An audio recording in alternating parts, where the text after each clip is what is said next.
Bahaya pornografi dan masturbasi untuk anak muda. Kira-kira bagaimana nih dari sudut pandang psikologi? Hari ini masih bersama saya Dr. Jeffrey Albari Tribowo, spesialis andrologi, ahli reproduksi pria, pertama di Banjarmasin, Kalimantan Selatan. Dan hari ini narasumber saya ada 2 mahasiswa dari prodi psikologi ya. Boleh dikenalkan nih namanya mungkin dari sini dulu, siapa namanya?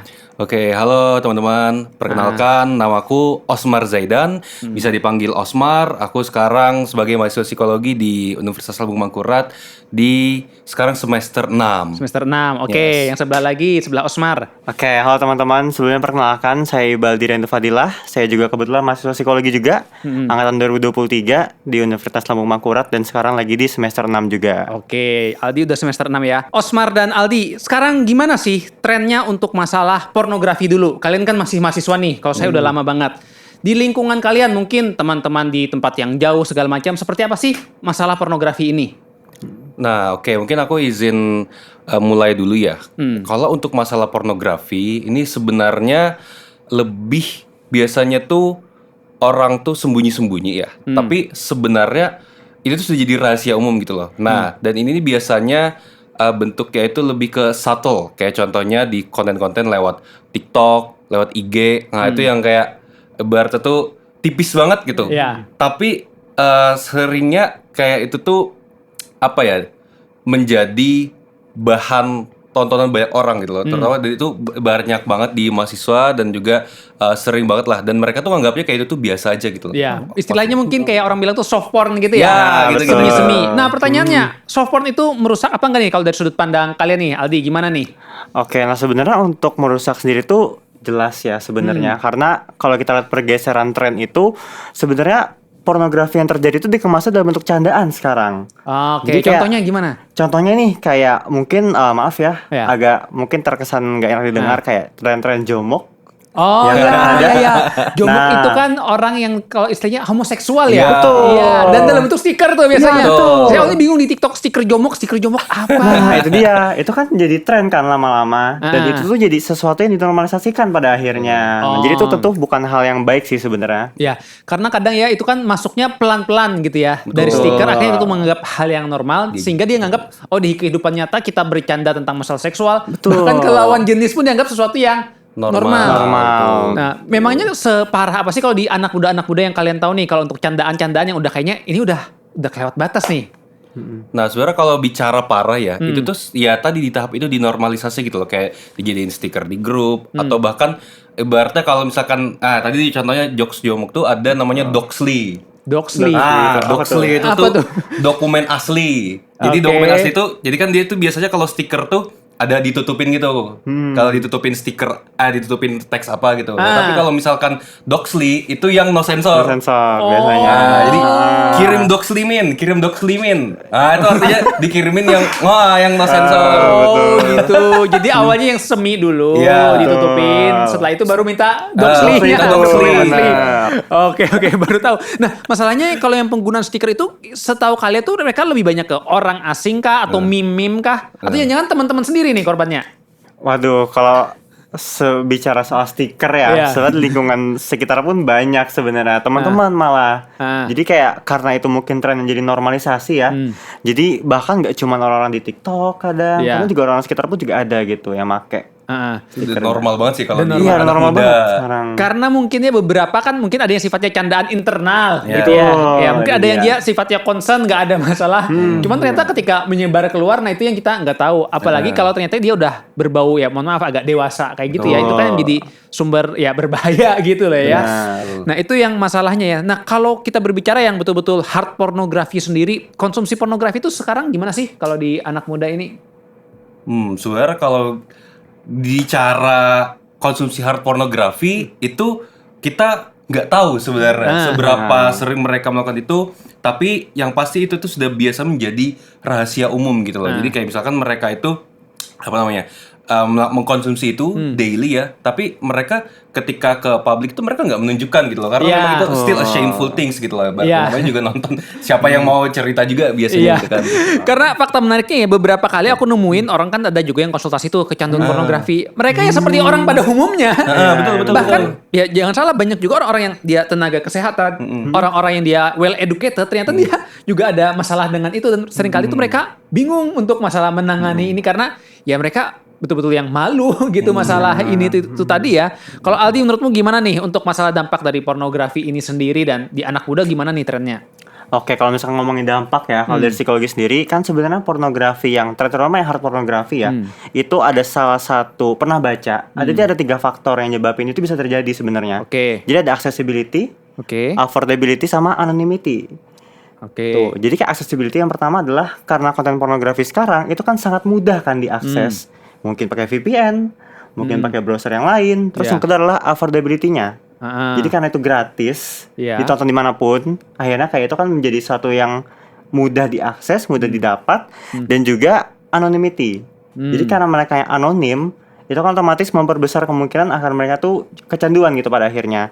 Nah, kalau dampaknya biasanya yang terlihat tuh ada di sosialnya kadang, sosial sama emosi.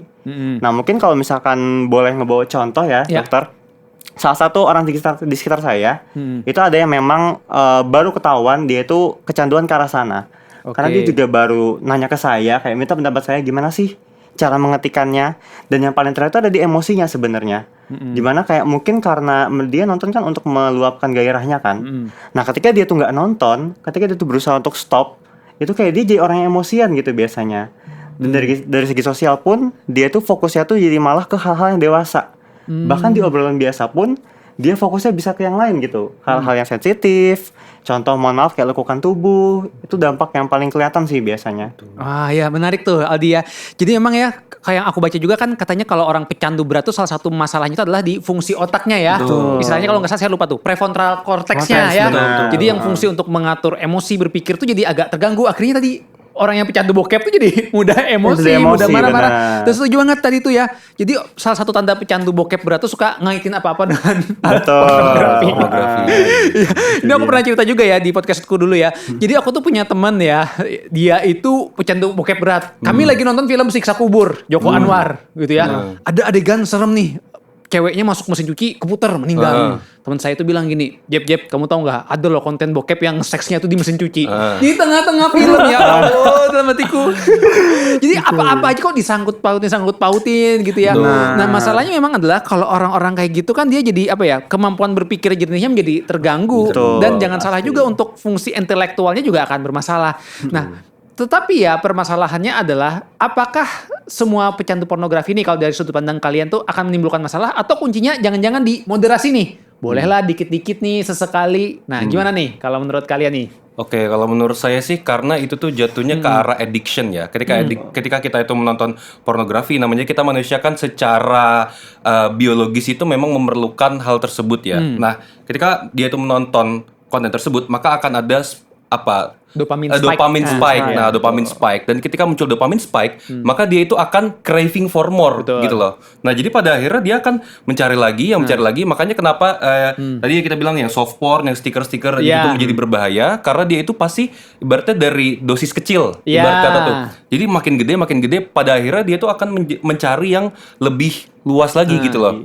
Nah, sebenarnya kuncinya adalah itu sebenarnya lebih baik tidak sama sekali sih, Dok. Enggak sama sekali. Yes, karena kalau misalkan ibaratnya dia itu dikasih dosis kecil, maka dia lama-lama akan menjadi ingin lebih lagi. Betul. Nah, maksudnya kadang ada orang yang melakukan pembenaran seperti ini. Lebih baik saya ngocok sendiri aja nih dibanding saya seks bebas segala macam, saya bergairah. Nah, itu gimana nih kalau Aldi nanggepin fenomena itu? Nah, sebenarnya itu salah satu, ada teori psikologi yang menjelaskan itu sebenarnya, dokter. Gimana? Jadi ada disonansi kognitif. Dimana kadang orang tuh ngerasa ngebalas keburukan yang lebih jahat itu dengan keburukan yang kecil. Jadi kayak membanding-bandingkan gitu. Dan sebenarnya salah satu ya efek yang munculnya itu sebenarnya karena regulasi dirinya juga sih. Dimana kayak orang tuh prefer kasus yang lebih berat. Karena mereka merasa, oh kayaknya kasus kecil ini nggak ada punishment-nya deh buat dia gitu. Jadi karena punishment yang kecil itu sebenarnya dia juga addiction-nya tuh akan terus berlanjut gitu. Setelah itu juga bakal terus berulang sampai di saat dia nanti ketemu punishment yang pas, baru biasanya dia akan sadar sendiri gitu biasanya. Oke, tadi mungkin punishment pasnya ketika dia udah yang terlalu hal buruk terjadi banget ke dia ya. Benar. Ya misalnya ketahuan pasangannya atau ketahuan orang tuanya, baru deh dia nyesel gitu ya. Nah, sekarang gimana sih kalau menurut kalian nih untuk terutama anak-anak muda ya, usia kalian kan pasti itu lagi gairah tinggi segala macam. Gimana sih cara untuk mengontrol dan mengurangi nih kalau dari sudut pandang kalian? Oke, kalau dari sudut pandangku ya, karena itu tuh jatuhnya kita tuh kan ketika kita tuh ingin menonton porn itu tuh testosteron kita tuh kan meningkat gitu loh. Nah sebenarnya sebaiknya itu tuh kita alihkan saja ke kegiatan-kegiatan yang lebih positif gitu loh. Misalkan seperti olahraga atau misalkan hobi-hobi yang lain gitu loh. Supaya pada akhirnya yang menjadi gairah kita tuh terbalaskan gitu loh. Karena biasanya orang-orang yang sering nonton porn itu biasanya dia goler-goleran di kasur, scroll-scroll TikTok. Gabut gitu kan. Nah, habis itu buka-buka. Karena accessibility tadi kata Iqbal kan sangat mudah banget untuk diakses ya. Pada akhirnya melakukan itu, pada akhirnya kan kejadian-kejadian yang lain lah pada akhirnya. Ya, jadi pasti dari hal-hal kecil tadi ya, akhirnya dia memudahkan untuk ke yang lebih hal-hal yang pornografi lagi lebih lanjut. Kalau Aldi sendiri ngeliat ini gimana nih? Nah, kalau ngomongin soal solusi ya sebenarnya itu kalau menurut saya sendiri ya, dari kasus teman saya juga, dia kebetulan ada salah satu teman yang lain juga, di mana dia udah berhasil untuk stop. Nah, cuma dengan cara dia mengurangi aksesnya sendiri sih. Jadi dari dia sendiri kan waktu itu sempat cerita kalau dia tuh akses itu karena dia tuh sakit hati gitu. Jadi karena dia tuh sakit hati, dia tuh galau, terus dia kayak craving for something, dia benar-benar ngerasa kayak lonely. Karena dia tuh tiba-tiba aja kepintas di kepalanya buat kayaknya aku nonton deh. Dan karena aksesnya itu dia tuh tahu, akhirnya dia tuh bakal terus-terusan mengakses itu gitu. Dan cara berhenti adalah dengan cara yang pertama benar kata Osmar, mengalihkan. Nah, mungkin ada satu jokes yang terkenal di mana kalau kita ngerasa hormon naik, push up. Nah, itu. Itu salah satu yang sebenarnya dia terapin juga. Jadi bedanya adalah kalau yang itu push up, kalau dia adalah lari. Jadi dia suka lari. Buat kalau misalkan di saat dia tuh udah gabut, dia udah gak ada kerjaan, dia bakal lari gitu. Jadi lebih ke kanan tuh pengalihan tuh bakal bener-bener works gitu. Sesuatu yang positif gitu sih. Iya betul banget ya. Jadi kan kadang kita selalu ngebokep tuh ketika ya tadi waktunya senggang, kita nggak ada kerjaan segala macam. Akhirnya melampiaskan ya. Makanya kuncinya memang harus ada support sosial dari lingkungan sekitar tuh salah satu untuk menguranginya ya. Masalah utama tuh kemarin tuh waktu pandemi itu ya. Banyak maksud saya cerita pandemi gabut gak ngapa-ngapain di kamar, belajar juga online gitu ya. Itu mereka cerita, wah itu saya parah banget tuh waktu pandemi itu ya. Nah itu gimana nih, mungkin orang-orang kan ada yang dia mungkin tipikal introvert, gak suka untuk keluar. Itu gimana nih kalau dari sudut pandang kalian? Nah sebenarnya itu balik lagi ya, kenapa orang tuh bisa untuk melakukan itu tuh karena juga salah satunya environment di sekitar gitu. Biasanya ruangannya gelap gitu kan. Terus gordennya kah atau cuaca dingin dan segala macam gitu kan. Nah itu biasanya environment tuh akan membuat seorang tuh menjadi lebih mudah melakukan itu gitu loh. Nah salah satu caranya adalah walaupun kita itu di rumah aja, ya sebenarnya environment-nya itu bisa diubah gitu loh. Settingnya diubah atau ruangannya dibersihin lagi. Pada akhirnya kita tuh jadi kayak enggan atau malu gitu loh. Atau misalkan gordennya dibuka gitu kan. Nggak mungkin kan dia ibaratnya di terang-terangan gitu loh. Nah jadi sekecil kita itu mengubah environment di tata letak aja itu tuh juga bisa ngaruh gitu loh ke bagaimana kita itu behavior kita tuh bertindak ke depannya gitu. Iya betul, karena pasti ada pemicu nih kalau kita selalu kunci tertutup segala macam sendiri. Tisu di samping ranjang itu kan memudahkan gitu ya. Bahannya sudah ada tersimpan di HP sendiri, itu kan memudahkan. Jadi dengan mempersulit tuh akan membuat kita berpikir dua kali gitu ya, Osmar ya. Kalau Aldi gimana? Nah kalau dari sebenarnya salah satu yang harus juga tuh ada di pikiran sebenarnya. Dimana kan kalau ngomongin balik lagi ya soal 3A tadi, sebenarnya yang paling harus ada di accessibility sebenarnya. Dimana akses yang mudah dan salah satu hal yang saya identifikasi ya di antara teman-teman saya yang juga melakukan hal yang sama, itu ada di pola pikirnya sebenarnya. Dimana mereka tuh fokusnya lebih ke kemudahan tadi. Mereka tuh lebih berpikir kayak ini hal yang lebih mudah buat aku akses, buat dapat kesenangan juga, tapi mereka tuh lupa buat mikirin dampak buruknya tuh apa gitu. Jadi sebenarnya pola pikirnya juga harus diubah sih sebenarnya. Dimana kita tuh harus benar-benar bisa tahu sebenarnya apa sih dampak buruknya. Karena justru biasanya ya hal-hal yang simple tuh malah ngakibatin dampak yang besar gitu biasanya. Jadi pola pikir juga harus diubah sih sebenarnya. Mungkin karena minimnya informasi mereka ya tentang bahayanya ini apa, akhirnya kayak ya memudahkan mereka untuk akses, ya udahlah nggak apa-apa juga gitu ya. Nah sekarang ini kan trennya kalau kita bicara anak muda ya, itu ada beberapa kasus di Jawa ya contohnya ya. Ternyata mereka tuh lebih suka dengan yang kedekatan, proximity untuk mengakses pornografi dan masturbasi. Pernah ada kasus di Jawa itu ya, mahasiswa yang dia itu menaruh kamera diam-diam di WC perempuan. Jadi dia punya koleksi sendiri dan dia nikmati sendiri. Yang lain lagi ada contoh lagi yang lebih ekstrim ya, saya pernah viral tuh di Twitter ya, ada di universitas luar sana ternyata perempuannya itu yang teman-teman seangkatannya itu dengan menggunakan AI diganti tubuhnya untuk pornografi gitu ya. Itu beberapa kali ya. Jadi ternyata mungkin dia kok nggak pornografi sekalian aja, rupanya dia mungkin kayak cari ke sesuatu yang dekat dengan dia, mungkin kayak ngerasa wah dia tertarik cuman dia nggak bisa memiliki gitu ya. Nah kalian ngelihat itu gimana nih, kan ternyata itu banyak banget di lingkungan anak muda apalagi dengan akses AI segala macam itu gimana nih? Nah mungkin itu tuh lebih ke arah fetish ya. Iya. Karena apa?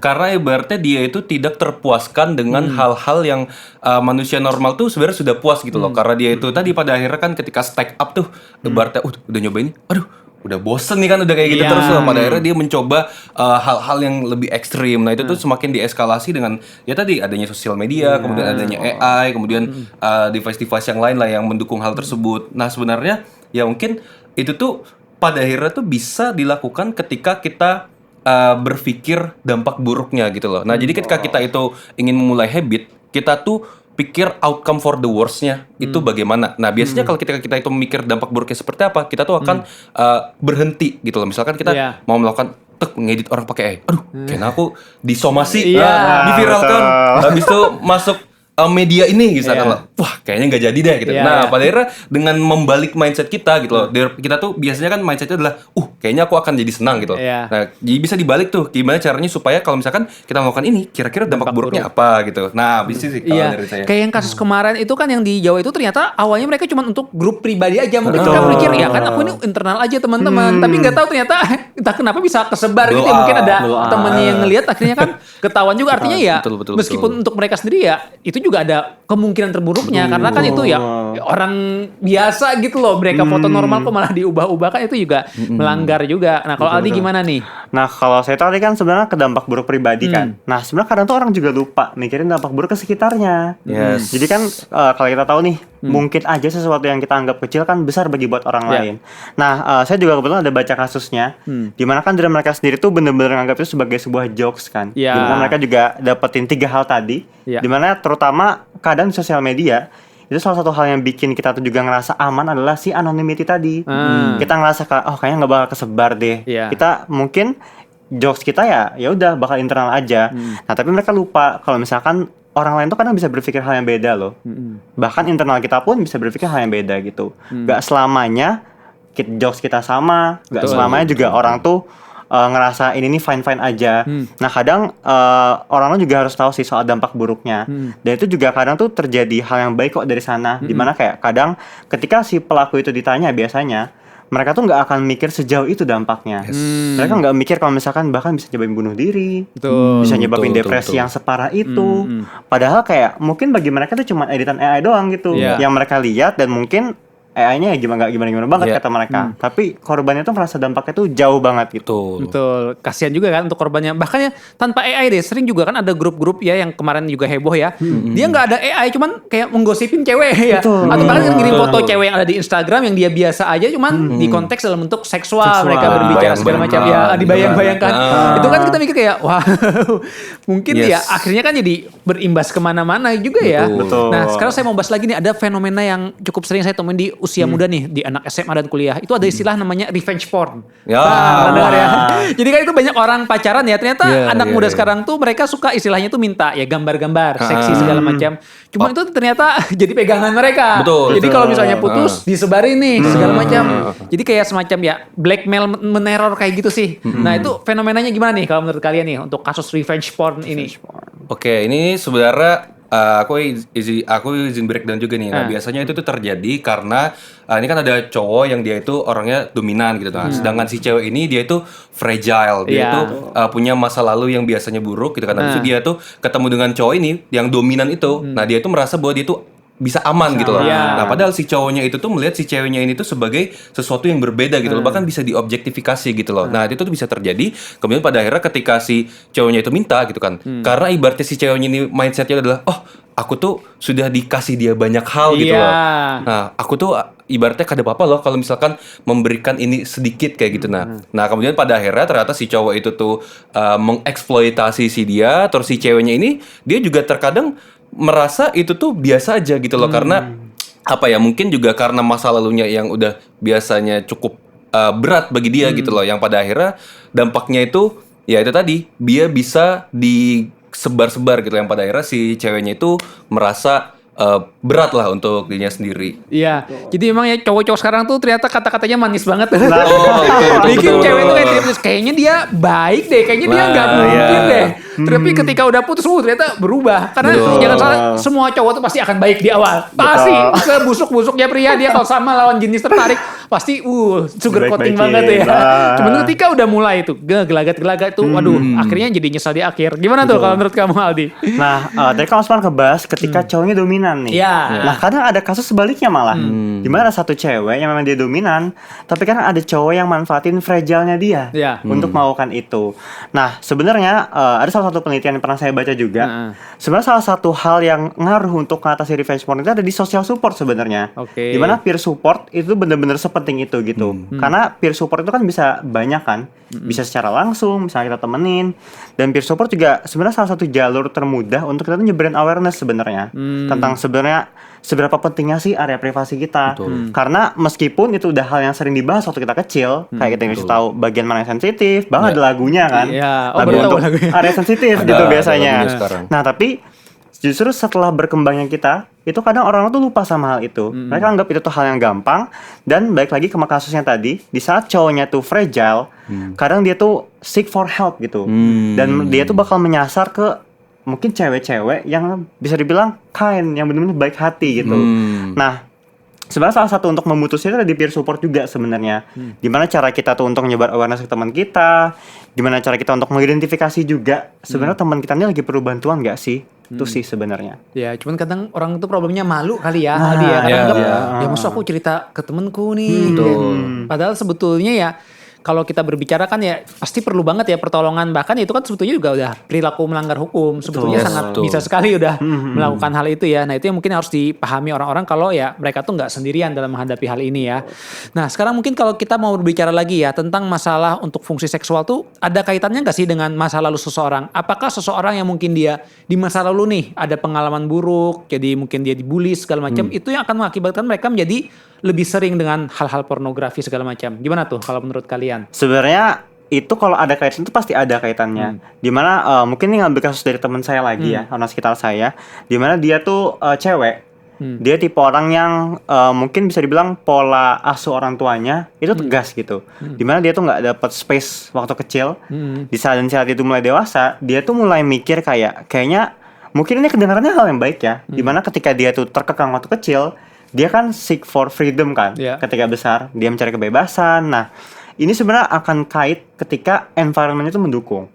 Jadi dia itu punya environment yang bisa dibilang sebenarnya bagus, tapi mereka tuh nggak terlalu aware sama hal-hal yang seksual gitu. Oke. Dimana itu mulai terpantik dari jokes. Jadi kadang mereka jokes kayak nanti aku kalau misalkan lagi udah gede nih, aku mau misalkan cowok yang berotot nih misalkan, atau enggak aku mau cewek yang seksi misalkan. Nah, dari hal-hal kecil kayak gitu tuh dia tuh ikut tergiring gitu. Dimana yang pertama dia mulai mengikuti jokesnya, dia mulai ngejokes, dia mulai kayak ngerasa oh ternyata aku tuh bisa klop ya sama sekitarku, dan itu dapat freedom dari sana gitu. Dan orang tuanya karena pola asuhnya yang ketat, sebenarnya ketatnya tuh waktu kecil aja gitu. Ketika dia besar, orang tua gitu malah bisa dibilang acuh tak acuh gitu. Dan pada akhirnya orang tuanya tuh nggak apa ya, secara nggak sadar ngasih akses yang terlalu bebas ke anaknya. Dan ketika environment-nya makin parah, dia juga akhirnya makin parah gitu. Dan dia tuh sempat juga cerita, dia tuh sempat tanya ke orang tuanya, sebenarnya salah nggak sih saya tuh kayak gini. Jadi dia tuh juga mulai nge-akses video-video. Dia tuh mulai kayak tahu dari teman-temannya kayak kamu bisa nonton ini gampang loh, kayak di X yang memang bebas, di Telegram kadang. Nah, orang tuanya itu juga nanggepinnya kayak itu tuh hal yang wajar, karena orang tuanya nganggep itu tuh di umurnya itu hal yang wajar gitu.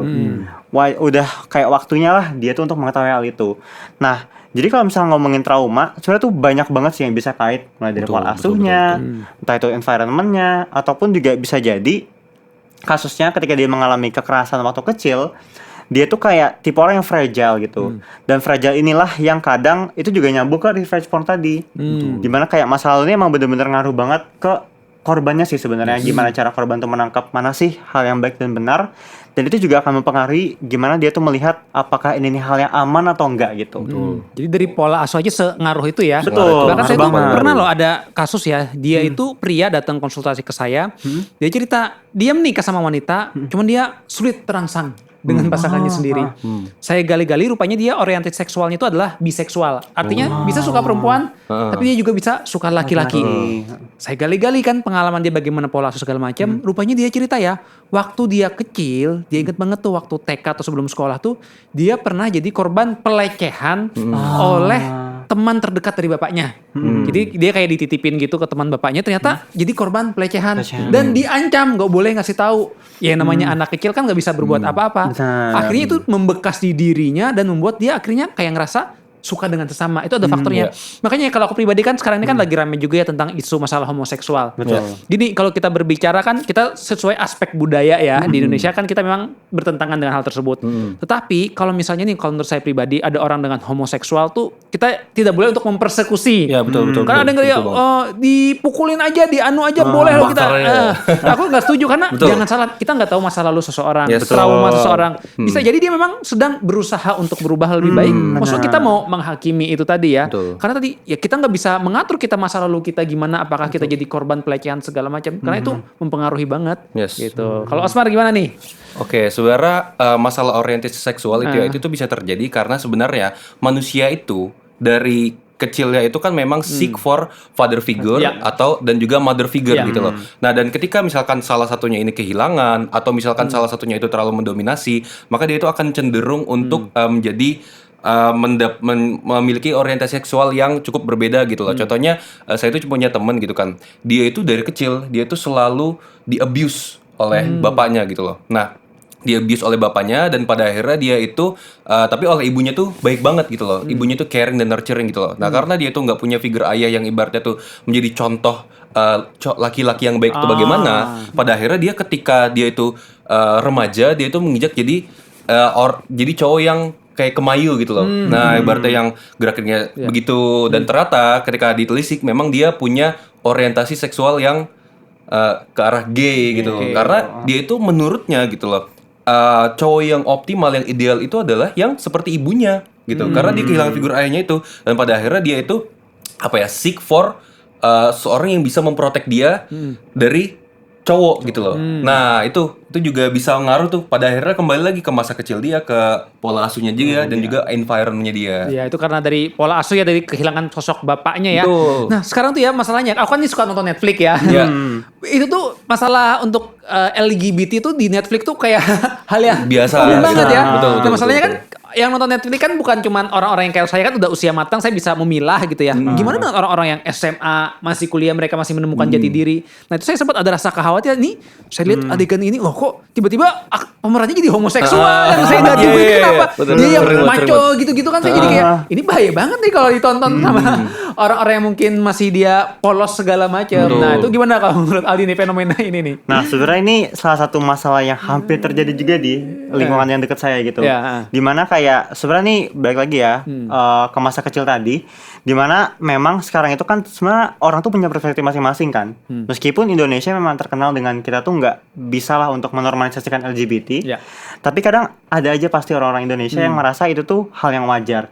Nah, sebenarnya ini balik lagi ke either itu peer support ataupun family support sih sebenarnya. Dimana kayak gimana caranya seorang orang tua tuh bisa membatasi, bisa nge-monitori anaknya. Tapi juga kita harus tahu kalau misalkan monitoring itu ada batasnya gitu. Supaya anak kita tuh juga bisa ngerasa paham kayak orang tua kita ngebatasin kita tuh karena ini hal yang buruk. Nah, selain juga adanya family support, peer support, hal yang penting juga adalah soal di awareness tadi sebenarnya. Penekanan dari kecil. Dimana kayak sebenarnya gimana sih figur-figur yang baik itu bisa kita ciptain. Nah, kalaupun memang ada kemungkinan kayak tadi, misalnya ada dia itu cewek, dia juga nggak punya figur ayah misalkan. Nah, itu kan salah satu caranya adalah di orang tuanya kan, dimana orang tuanya itu bisa paham kayak anak saya mungkin kekurangan figur ayah nih. Nah, banyak kok caranya, entah itu orang tuanya belajar pribadi, memberitahu ke anaknya, dan juga kita sebagai orang tua juga harus tahu sebenarnya gimana sih environment anak-anak kita gitu.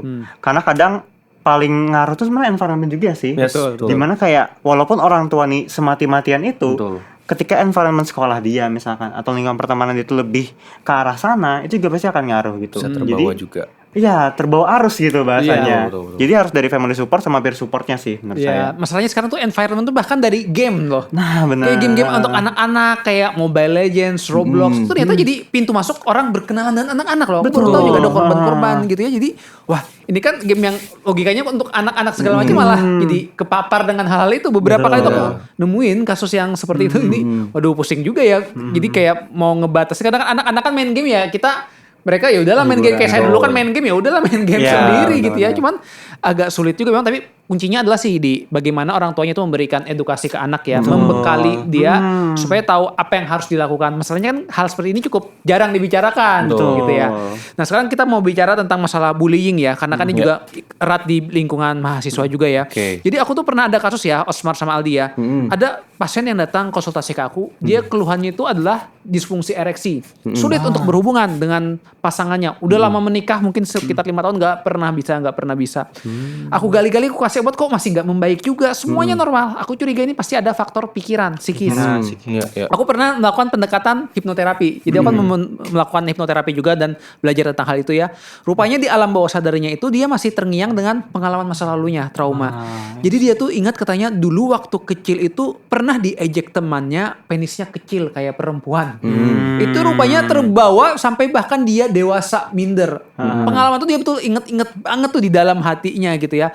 Akibatnya apa, dia ngerasa minder dengan ukurannya. Padahal sebetulnya ukuran penisnya aku cek normal. Gitu. Aku jadi rupanya ya impact dari bullying masa kecil tuh bisa sengaruh ini juga ke dewasa itu. Nah, gimana tuh kalau menurut kamu Osmar nih, tentang masalah bullying ini nih? Nah ini ya, makanya sebenarnya bullying ini tuh adalah suatu hal yang sangat berbahaya sekali, karena apalagi ketika itu tuh terjadi di masa kecil ya. Karena di masa-masa kecil tuh memang apa ya, otak kita tuh lebih cepat dan lebih responsif untuk menerima informasi gitu loh. Nah, dan ketika itu tuh terjadi bullying itu, maka dia itu biasanya akan membekas gitu loh. Apakah itu dari bentuk mindset, apakah itu dari behavior, apakah itu dari karakter, biasanya itu terlihat gitu loh. Bahkan kalau misalkan kita itu sering melihat kenapa sih ada orang-orang itu yang ibaratnya karakternya itu negatif, kemungkinan besar pasti terjadi di masa kecilnya gitu loh. Hal apapun yang bisa membuat dia itu jadi traumatis, pada akhirnya dia nggak menyentuh ke arah sana gitu loh. Nah, kalau sudah begini, itu sebenarnya memang harus professional support, harus psikolog. Kita even kalau misalkan kita keluarganya sepinter apapun, biasanya susah karena untuk mengidentifikasi itu tuh memang harus apa ya? Kalau psikoanalisis ya Bang ya. Psikoanalisis, kalau psikoanalisis itu kita tuh harus dig down sama kayak hipnoterapi. Jadi dig down di masa lalunya kayak gimana, terus diubah gitu loh mindsetnya supaya dia itu tidak berpikir hal yang seperti itu lagi gitu, supaya dia bisa berdamai dengan masa lalunya. Nah itu sih memang parahnya dari bullying itu. Masalahnya itu jadi generational trauma, diwariskan lagi ke anaknya gitu ya. Bahkan di medis itu ada istilah namanya ACE, Adverse Childhood Experience kalau nggak salah ya.